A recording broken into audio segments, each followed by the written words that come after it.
All right, welcome back to Roadster Rants. It's been a little bit of a hectic week and whatnot, so It sorry if this is has. coming a little bit later than we thought, but yeah.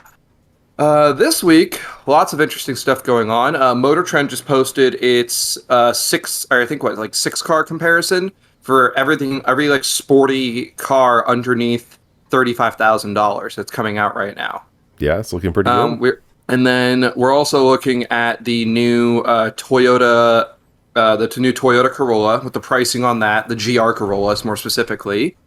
Jeep is also making its first EV, and Dodge hilariously named its another edition of the Charger and Challenger. We'll get into that a little later.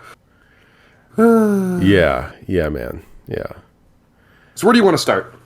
Well, actually, I think I'm most excited about the pricing on the Corolla, the GR Corolla being released.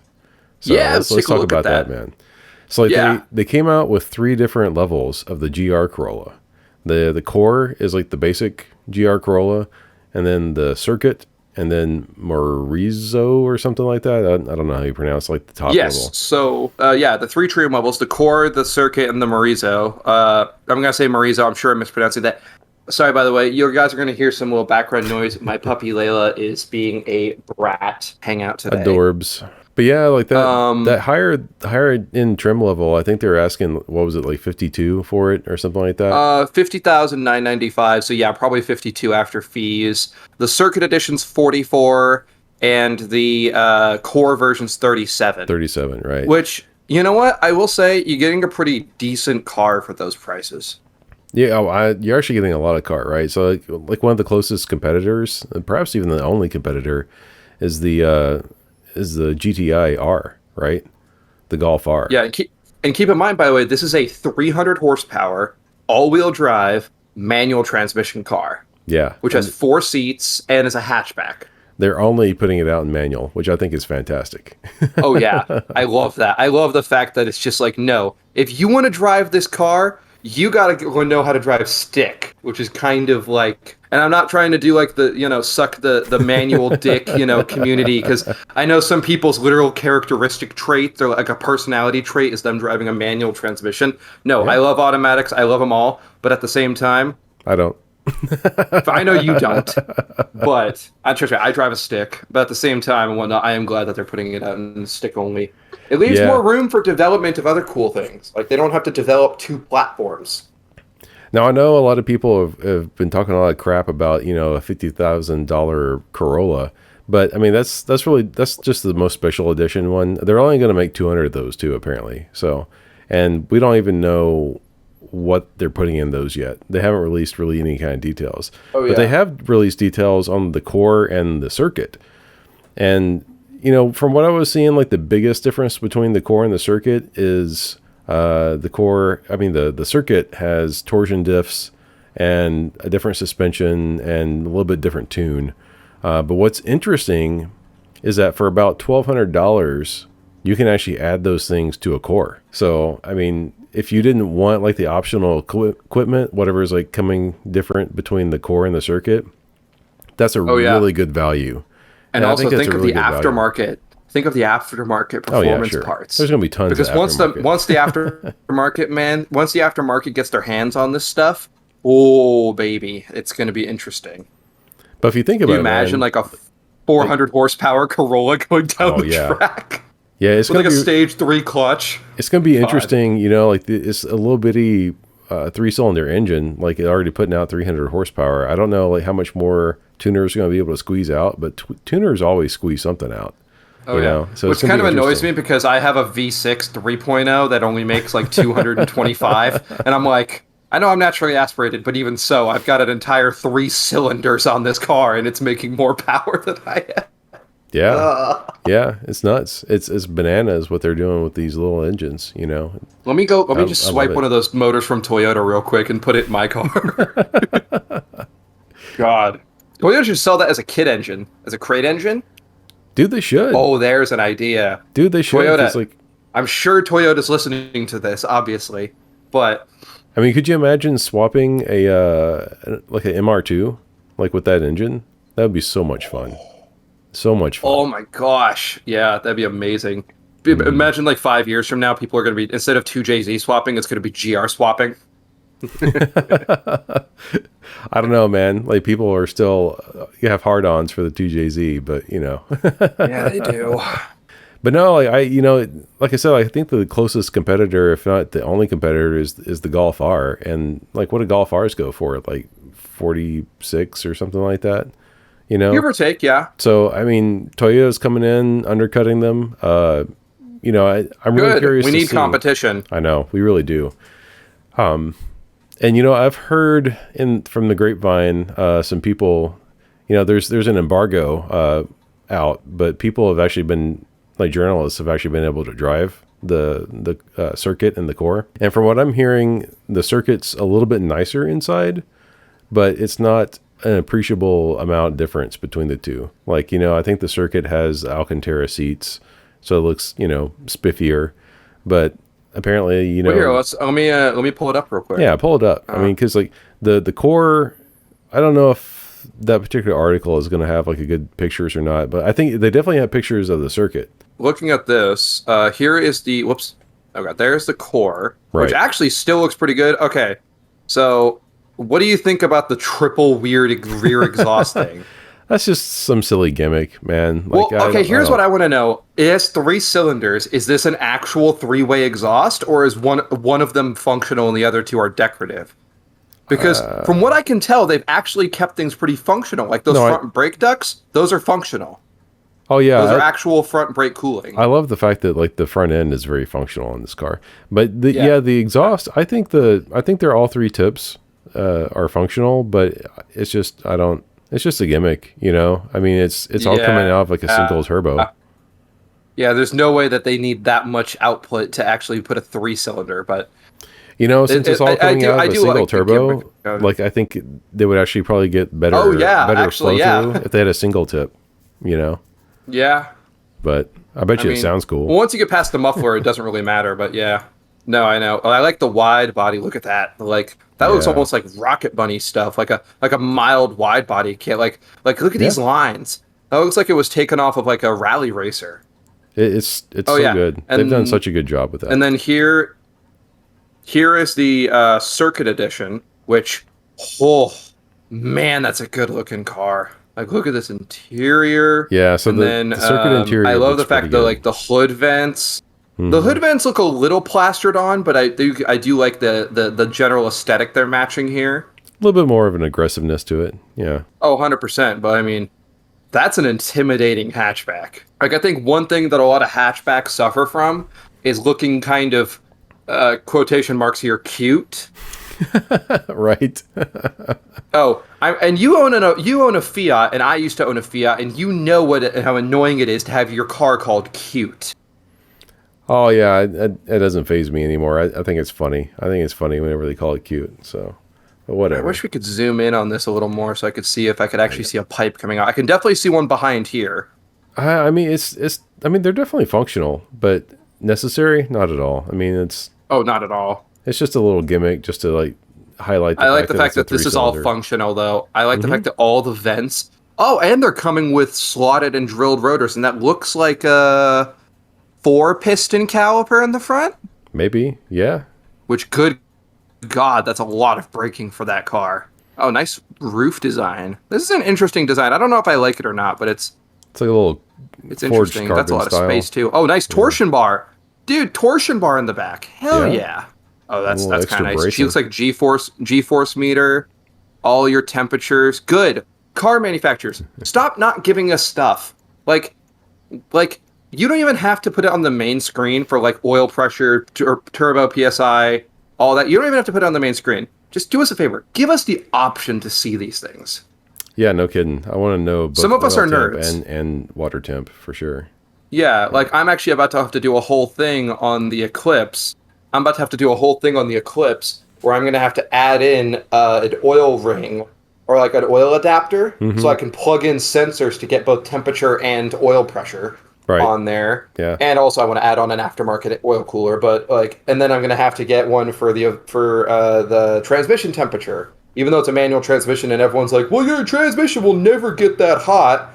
Not if you're bang shifting it on Lime. Clearly, those people have never driven Lime Creek and don't know how often you're going third to fourth and third to fourth and second to third and third to fourth. Yeah, sure. Like, Yeah. Yeah, you can definitely heat up a manual transmission too. So yeah, might be a good idea. But yeah, man, I don't know. Like I think the GR Corolla is going to be just hitting it out of the park. I'm really excited to see this thing. Yeah. My God, and once again, unfortunately, we had to bring it up again. I just hope the dealerships don't be asswats and freaking like decide to just charge $100,000 for this thing because they could. Yeah, I don't know. It's gonna be interesting. Toyota's been pretty good about that, though. It seems like Toyota hasn't really tried to. I think the Toyota dealerships understand that Toyota does actually like its customers, and that they understand that how bad PR that would be if they decided to charge double for Nissan. You got to remember though that there's two different entities in the United States as far as Toyota goes. There's Gulf States Toyota and then Gulf States North America or whatever. Toyota North America. And so I'm really curious to see like what those two different dealership networks try to do with these cars. Yeah, it'll be interesting. Because it was Gulf States Toyota that botched the whole warranty thing. So with the GR86. So yeah. It'll be interesting, though, to see nonetheless. Oh, yeah, for sure. Well, hey, man, let's talk about this comparison. Like, what cars did they do in their shootout? Motor Trend just put out its sub $35,000 sporty car comparison. I don't know why they call it comparo. That sounds so dumb. Sounds like a disease you get. That sounds like a disease you get whenever you go visit some third world country. Yeah, man, I went down there for a week and I ended up getting comparo. So there looks like they're testing right now GR86, the new Honda Civic Type R, or not the Type R. It looks like just the SI. Where is it? SI, WRX, Volkswagen Golf GTI, the Mitsubishi Lance, and although some competitors such as the infamous are no longer with us, others stepped into their place. The new Hyundai Elantra N, which is kind of an odd one, but I didn't even know that was under $35,000. But yeah, I haven't heard anything about the Elantra. Like everyone always talks about the Velociter, right? I've seen one in person. Actually, they're good-looking cars. So this is interesting. Oh, and then DNF, the 2022 Volkswagen Golf GTI, didn't finish. It broke down, or what? Not likely are not seeing it finishing this comparison. Blame the continuing supply chain crush. Things began promising for the VW. Now, in its 18th generation, the new GTI takes over where a beloved 7th gen left off, riding on a revised platform. Unfortunately, after media outlet drove the car, we tested before VW sent it our way and promptly did a number on the clutch and tires. Nice. So whoever was reviewing it before them smoked the clutch. That's hilarious. Yeah, pretty much. That is freaking hilarious. They need to call out whoever had it before them. Oh, so Volkswagen was able to repair the GTI's manual transmission for us in time, but it was unable to source another set of stock Pro LEPs, P0 Ultra. Okay. So this is kind of an interesting comparison. Like most of those are front-wheel drive cars, except for the WRX, which is all-wheel drive, and then the GR86, which is rear-wheel drive, right? So, yeah, this is interesting, too. So in fourth place overall came the GR86, actually. All right, so why? Why is that one in fourth place? Yeah, let's take a look. Because to me, essentially a shiny, more unhinged version, unhinged Subaru BRZ. So It comes with a Toyota badge and a GR Super Spoiler. The G86 is back to basics. Compared to its turbocharged compact competition. Thank you. The GR86 presented an altogether different driving experience, despite popular being in them. So I'm trying to figure out why they put this last. Are they just complaining that it's more Spartan? Like the other cars are nicer than it is? It kind of seems to be the case, So it seems like they're more... so it says, we're usually more happy to accept the compromises of daily driving a two-door rear-drive sports car, but maybe just not for this one. Because apparently it's got a very loud cabin, tiny stereo, tight back seats, which as a side at least folds flat to help accommodate a full set of extra tires. And the cabin feels cheap as well. And there isn't any storage for phones or keys up front, and hard plastics covering the center console tunnel and top means the driver's right knee and elbows are bruised easily. Okay. Also, the software denies downshifts until the revs naturally fall to about 4,100. So this is they were driving the automatic. They were driving the Interesting. automatic? Well, no wonder they hated it. Oh, how Toyota hustled to get us this car after a journalist broke the stick shift version. Oh my God. Oh, please, You but know, please trust us when we say you're easily better purchasing the manual. Interesting. Huh. yeah, it is kind of funny. I think Toyota purposely made the automatic version of the GR86 worse. So that's kind of funny. Well, they know who's buying the automatic versus the manual, so. Yeah, right. And then third place, the 2022 Subaru WRX. So it is longer, lower, stiffer, and wider than the version it replaces. And it featuring as a 2.4 liter turbocharged flat four, making 271 horsepower and 258 pound-feet of torque. 6-speed manual. A CVT is optional. We haven't did. I like how they have a quote here. Hold on. A CVT is optional. We haven't driven it yet, but it's probably worth skipping. Yeah, exactly. And all-wheel drive with a 50-50 front torque split. That's actually kind of nice. So, despite the WRX's positives, we were mixed when it came to its steering feel and brakes. I had to slow my hands down for this one. The steering is quick and needs small inputs, or else the car feels darty. Once I got used to it, it was fine, but the brakes were squishy. Though others found the brake pedal easy to modulate with plenty of power. Interesting. Well, So apparently the pro driver thought it was squishy. Yeah, squishy brakes. I mean, that's definitely a problem. But I mean, was that the pro driver complaining about the steering being twitchy? Yeah. Like, really? Like unpredictable twitchy. That's what he said. That's what he means by like it's like you know in our car like the Abarths they're twitchy but they're darty because it's front wheel drive. Yeah. Front wheel drive is a lot easier to have twitchy steering in because you're basically pulling the car along. In an all-wheel drive car though, that can make accidental snap oversteer, especially a rear-wheel drive car. Sounds like he's just being a puss to me, but I don't know. Yeah. So in second place, this is interesting, the Civic Si. Let's see. So it's got a 1.5 turbo 4-cylinder. It gets a power bump though, and a 6-speed manual. The only transmission choice. So actually, I didn't know that. The new Civic Si is only in a manual. Excellent. And a limited slip diff to the front wheels. That's actually kind of nice. That's cool. Yeah. And it's got a stiffer chassis and suspension tuning, which helps with damping rates, plus larger brakes than the previous SI. And then actually first came the Elantra N. Wow, this is actually kind of nice. How? Like, this is interesting. So it's got a stiffer chassis apparently than all the other ones. It has a 2.0 Turbo 4, putting out 276 horsepower and 290 pound-feet of torque.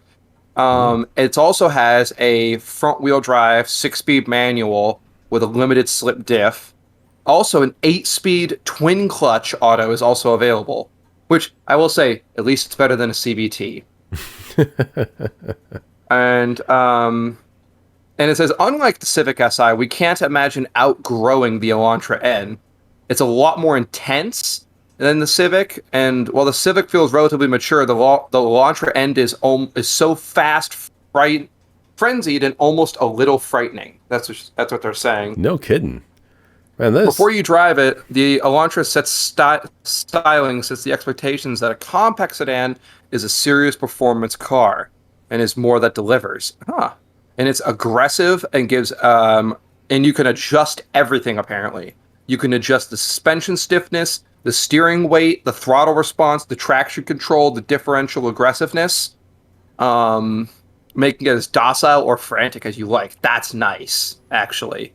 So, dude, what is the deal with Hyundai like knocking it out of the park recently? Dude, I don't know who they hired. Like that Vision 74 thing that they did. I mean, they need to make that a production car. I don't care how much it costs. It needs to see the rest of the world. I mean, Hyundai. I don't know what they're doing, but they're really knocking it out of the park here recently. Yeah, and I mean, actually, here I'm gonna pull it up in the chat in the thing here. This is a good looking car, man. I mean, like it's actually a pretty decent looking car. It looks. I don't know how I feel about the color. Size. It's apparently pretty compact. Oh my gosh! Look at the tips. Yeah, dude, that's like that looks almost aftermarket. Like it does. Yeah. But nice little wing on the back. I like the little. So. It's aggressive. I'll give them props where props are due. Yeah, and there's their N turbo. Go back to the front. I think I was seeing like some fake vents though, so we got to ding them on that. I mean, like the whole front end is like black Let's see. plastic. Hold on. I think those are functional. Yeah, I mean it looks fairly I can functional. see darkness. I can see. Oh, I know. I mean, that's what they're all doing. It's to hide sensors and crash bar, because you can see that's where the crash bar is right there. Yeah, definitely. Yeah. That actually looks pretty functional. I mean, right where your mouse is, but like, what's all this other garbage? Oh, I know. I know. It's just a bunch of black plastic, man. Like I think we already decided, like when we looked at the Civic Si like earlier, that that's actually a completely functional front end. Whoa, But that's nice looking. that is nice looking. Look at all the stuff on the steering wheel. Holy crap! Nice little stick shift too up front. Nice seats too. Those look like kind of bolstered seats. Mm-hmm. Hey, look at that! It's got a decent space in the trunk. You're not cramming someone in the back. I actually dig that. I can definitely understand why they marked the GR86 down at the bottom in this comparison. Now that I see like this car, I don't think I would ever compare these two cars, because I mean the GR86 is a rear-wheel drive sports car. This freaking Elantra, that looks more like a Camry to me. Okay, you know? so here's an actual direct pros and cons. Showed up on the wrong tires. That's funny. So pros of the Golf GTI was hatchback body style is immensely practical, great engine, relatively affordable. Cons, showed up on the wrong tires, awful infotainment suite, which I've heard about most Volkswagens nowadays. Touch-sensitive buttons. GR86 Pros, more fun than its power output suggests, exceptionally well-balanced chassis. I don't know about the killer looks, if I agree with that. I think it's actually a pretty ugly car. Cons, automatic transmission needs to be sportier. I agree for a car like that. Drab interior, loud cabin. I'm just going to list the cons because we already know the pros of these cars. Yeah. Cons, laggy revs, narrow power band on the Subaru. Quick steering isn't for everyone, inefficient for the class. Interesting. Well, that is one thing nowadays, too. Like, I mean, we all love high-revving, gas-burning guzzlers, because they're fun. But nowadays, to sell cars, you need to be slightly more efficient. Sure, yeah. I love the cons on the Civic. This third one, you'll always wonder if you should have bought the Type R. That's hilarious. And so true. And then the Elantra, bracing in the trunk prevents rear seats from folding. Yes, but you're getting a sport edition car. It's going to have the bracing in the trunk. Number of settings may overwhelm some users. Okay, so it's not going to be friendly to boomers. That's a kind of a stupid con. I mean, you just don't touch that stuff if you don't want to. Well, that's why this was number one. It was a small con. Average interior. Really? Average interior quality? That thing looked pretty good to me. Yeah, compare that to the SI. Like how did the interior on the SI look? Because from the pictures, at least, the Elantra is looking better. Yeah, I don't know. Yeah. Motor Trend's been kind of weird lately, but no, I have to kind of agree with them. Looking at all this, I think if I was to buy one, it would probably be the Hyundai, because that's a pretty... I mean, depending on weight, we also have not looked at weight. It's funny, like looking at these lists of cons, it kind of reminds me of something that kind of irks me a little bit, is that journalists feel the need to find something to complain about. Oh, yeah, they always do. Well, yeah, like, they have to have some kind of cons, otherwise they look like they're being sponsored. I mean, but it's kind of ridiculous. Like, I don't know, I'm triggered by the comment about the twitchy steering in the WRX. I mean, like, I don't know. I haven't driven a new WRX. I have no idea, right? But it reminds me of, like, there's a difference between twitchy twitchy steering and darty steering. Because darty and quick steering can be predicted. If it's twitchy, that can be unpredictable. So you could get snap oversteer, where the tires suddenly grip and then your wheel just jerks it, or where you can overcorrect. Now this can all be assisted by being a decent driver, but right. Yeah. I mean, like, some people like fast steering, So like I think that's just a case of people finding something to complain about. But yeah, man, I don't know. Like I'm like shocked. I would not have thought an Elantra would have come out on top of that. But after going through that article and looking at it, I kind of agree. Yeah. On to our next hilarious topic. And kids, if any kids are watching this and don't know what we mean by this, go ask your parents. Dodge puts out two new versions with its final send-offs of the Charger and Challenger Scat Pack. And they called them the Swingers. And we have a picture of them here. And they look like Shrek painted them himself. Good God. Yeah. Like, what? like why? I'm at a I mean, loss for don't get me words. wrong. There are some funky Dodge colors. Like I do love Plum Crazy. I do love I don't know. Swinger. The color isn't really the problem. I kind of like the color. I don't think I like the two-tone all that much. I like the dark green. But yeah, like why is it a Swinger? Why? Yeah, Dodge. Who's I mean, Dodge. We know you're not a very grown-up company, or you're trying to be. If you're trying to be a grown-up company, this is not how you be a grown-up company. is that the color in better lighting? Because that looks like Yeah, baby that looks poop. like shit. Yeah. Ugh, No, that like looks like vomit. in better lighting, it looks like baby poop. I love the That's not wheels though. I love those wheels. Yeah, those look. it's kind of like a retro style wheel, but I larger. love those. Oh god, it's got Stellantis logos on it. Oh great. No, do you see that? No, I missed Hold it. on. See it? See the Stellantis logo? Oh my god. They yeah. put Stellantis. Oh wow. They put Stellantis logo on the wheels. It started. What a great send off in quotes for the Challenger to just make sure it's branded with like the brand that's killing Okay, it. so what is actually different? So, it's a 340. That's a different engine size from everything else. Yeah, it's a 340. It's got the bumblebee stripe. It's got the. Okay, can you like not sit behind me? Thank you, pup. To make this a proper a proper Swinger, a wide body, like 500 of these in 500 in wide body. Man, that's just so weird. You can also in Sublime Green and White Knuckle. So I wonder if that's White Knuckle. Maybe. Yeah. That's so ugly though. Man, Dodge, like Yeah. So you had to who's the call Swinger? it this. Is the car the Yeah. Swinger? Is the guy who designed it the Swinger? Like, what? Is this for swingers to buy so people know that they're swingers? Well, all right, man. What else we got to talk about this week? Oh, Jeep's putting out an EV apparently. Oh, yes. It's like I know that they've had a plug-in hybrid Wrangler before, but this is their first like full-on EV, huh? So they call it the Recon, which kind of looks like the love child between a Grand Cherokee's the new Grand Cherokee's front end, a Wrangler subframe, and a Jeep Renegade. Yeah, it's giving me a little bit of Defender vibes too.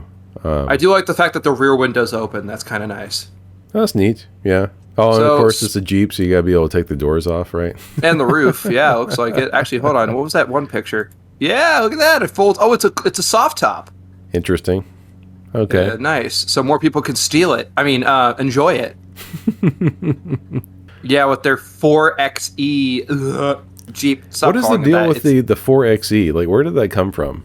It's like, supposed to be like a four-wheel electric. 4X. Instead of 4x4, it's 4xe. Instead of 4x4, it's 4xe. So it's supposed to be like four-wheel electric drive, which is It's stupid. four by electric, huh? Okay. Yeah, which is dumb, but so ruggedly Recon, not rehashed Wrangler.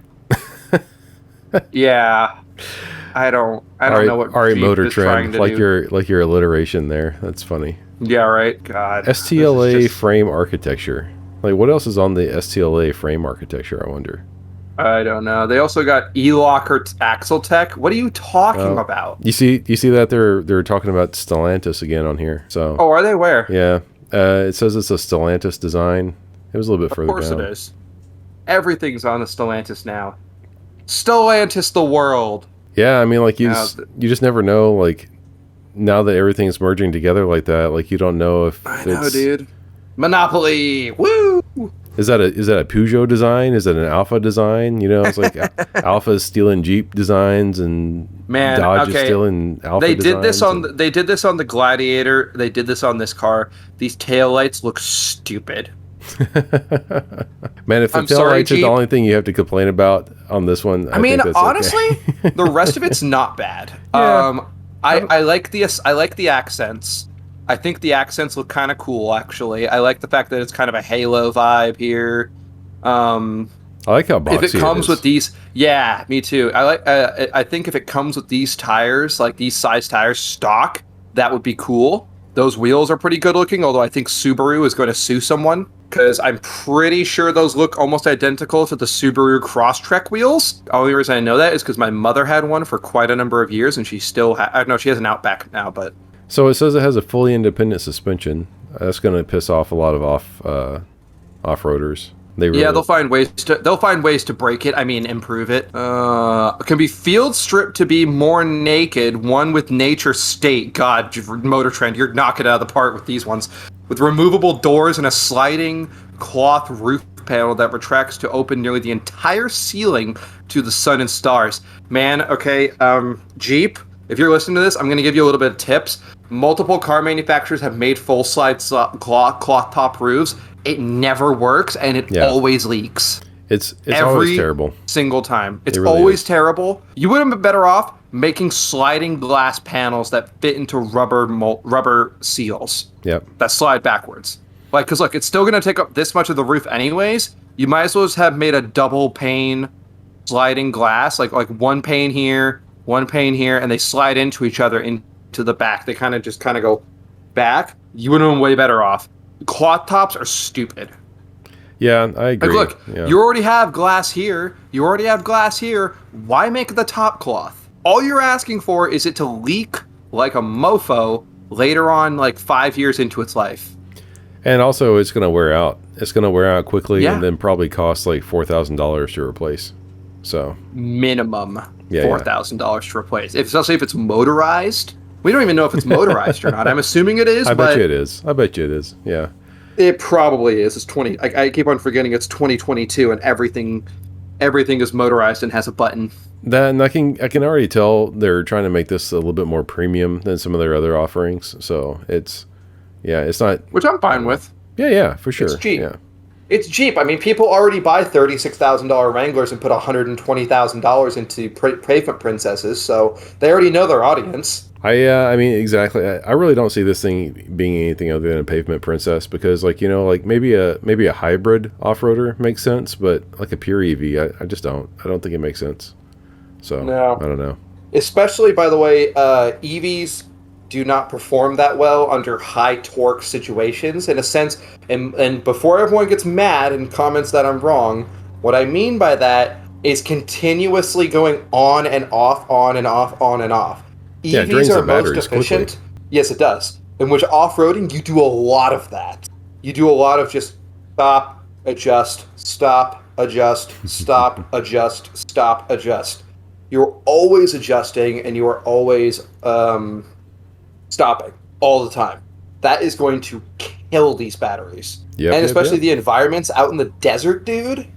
God, I can already see the headline. EV Jeep explodes after customer jumps it in the desert. Fire raged on for 2 weeks straight. Or, you know, you come down on a rock wrong, you know? Punctures the battery. Yep. Oh, yeah. Exactly. What's the Under Armour protection on this thing?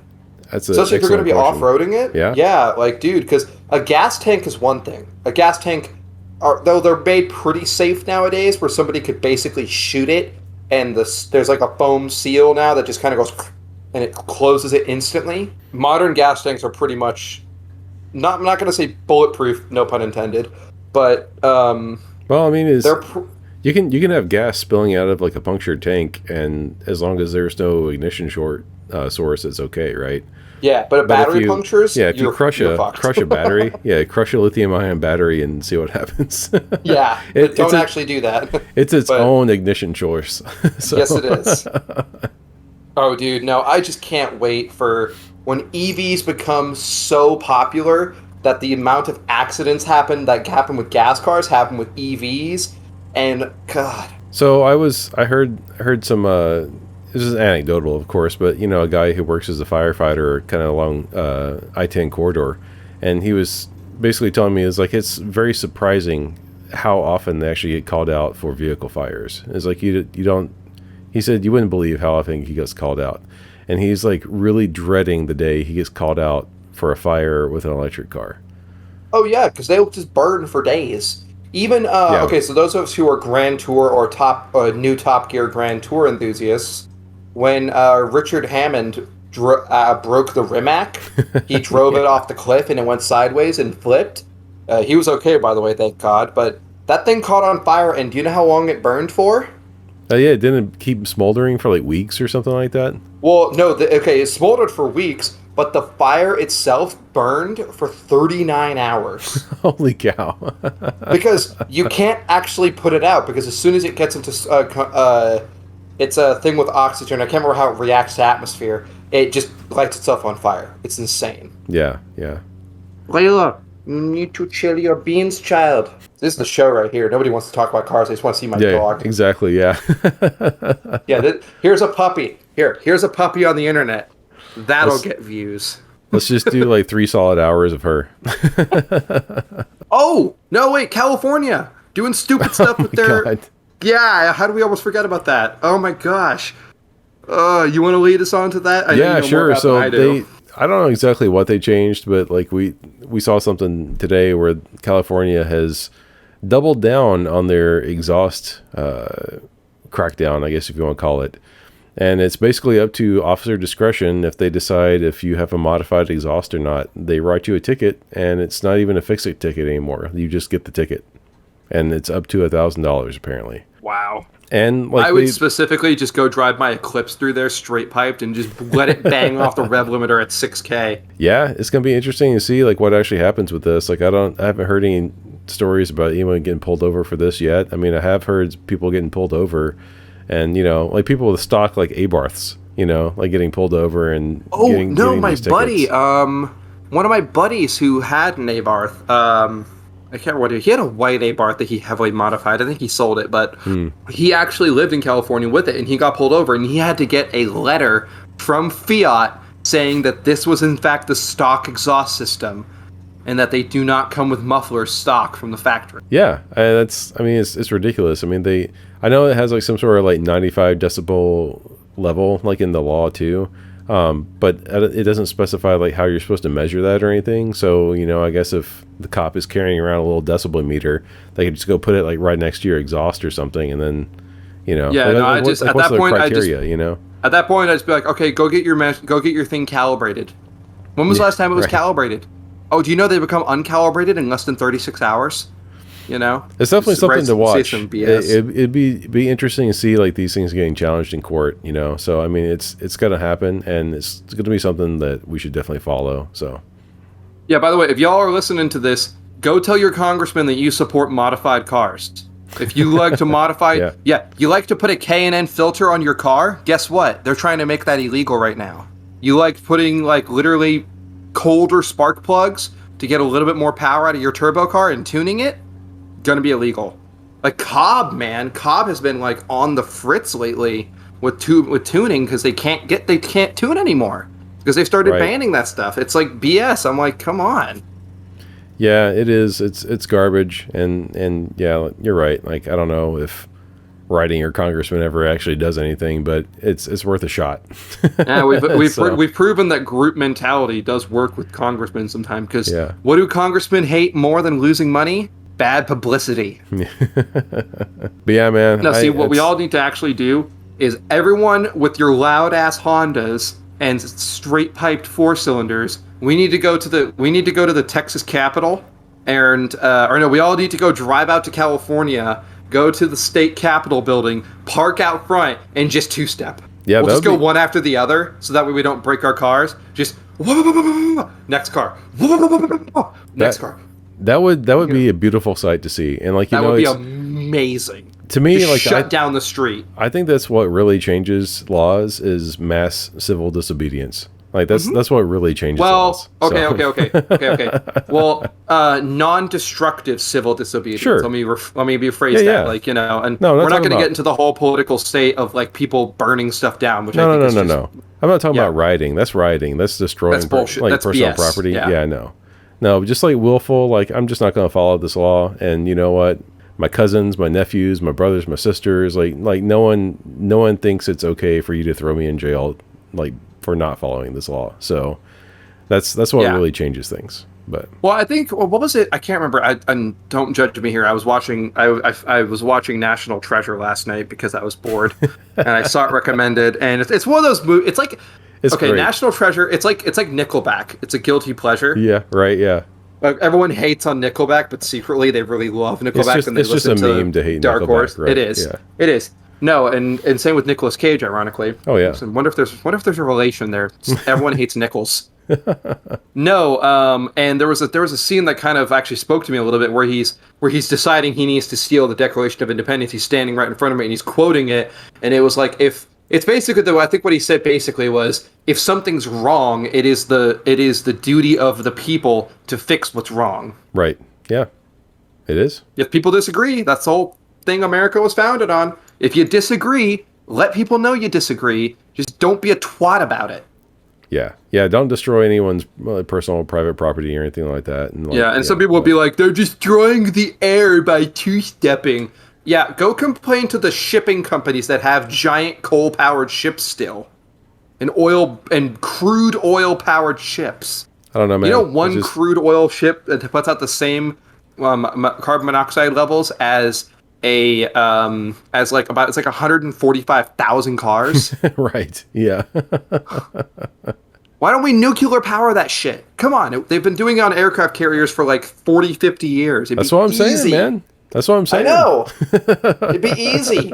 No, I actually just watched this whole documentary. I think it was like Mustard or something. That was the channel name. Really cool documentary channel. And he was talking about the first nuclear-powered commercial ship. Like civilian-owned commercial ship. No kidding. And the problem was, it was actually very successful. The only problem is it was extremely expensive to run, and a lot of ports didn't want them in their port or in their harbors because of the risk of nuclear disaster. And they had to whole sign a liability thing saying, like, if nuclear disaster, who's responsible? The insurance was insane.